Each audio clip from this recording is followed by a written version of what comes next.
Let me introduce you to David Newman. I'm showing you his LinkedIn profile. One thing is I can read this whole like a profile. You don't want me to do it. Why not you go ahead and find him on LinkedIn and add him as a connection so that way you can start learning just like I started learning from him. Welcome to our show. Here, thank you again for inviting me. Oh, it's our pleasure.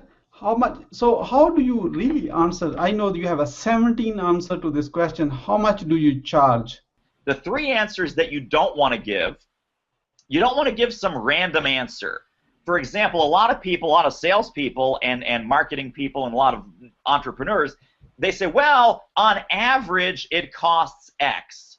And the average, no one cares about the average. They say, hey, how much is this going to cost for me, for my situation, for what I want to fix, for what I want to solve, for what I want to buy?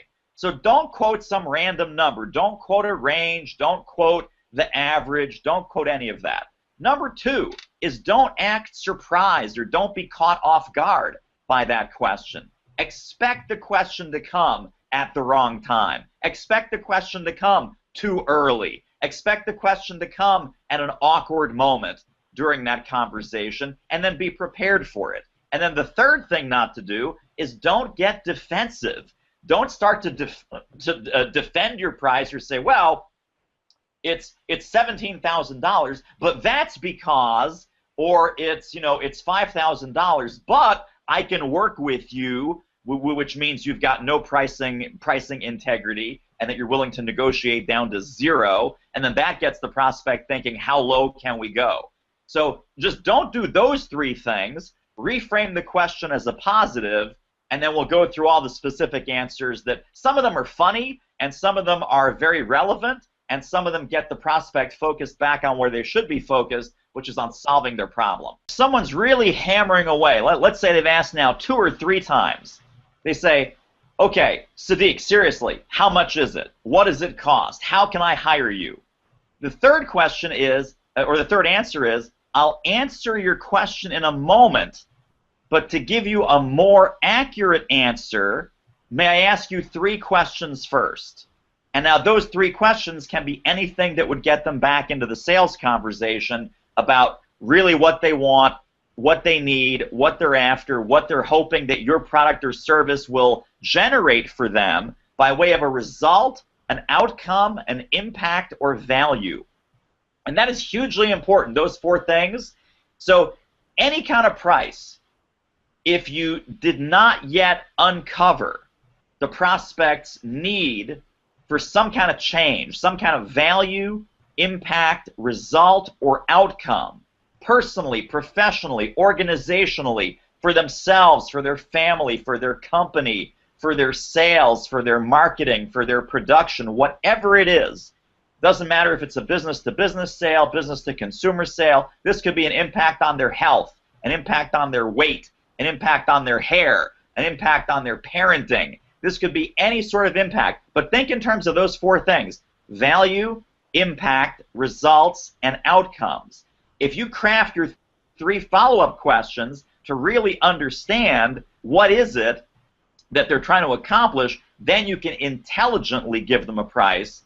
I'll answer your question in a minute, and you do want to answer the question ultimately, because if someone asks more than 2 or 3 times, that means they really want an answer. But the answer is, I'll answer your question in a moment, but to give you a more accurate answer, and that's the reason why, right, to give you a more accurate answer, let me ask you 3 questions first.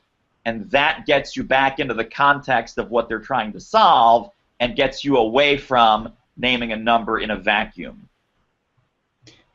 Great. Can I ask you some question as a follow-up, and there's more to it? Sure. Why 3 person like me, like a sales dummy person, they say, why 3? I may have 5 questions in my sales process. I may have like a 10 questions in my sales process before I will actually can give them the price. Well, so yeah, it's a great question. And it's a little bit, it's not really meant to be manipulative or deceptive, but I found 3 buys you some time. Now, when you say, hey, can I ask you 3 questions first?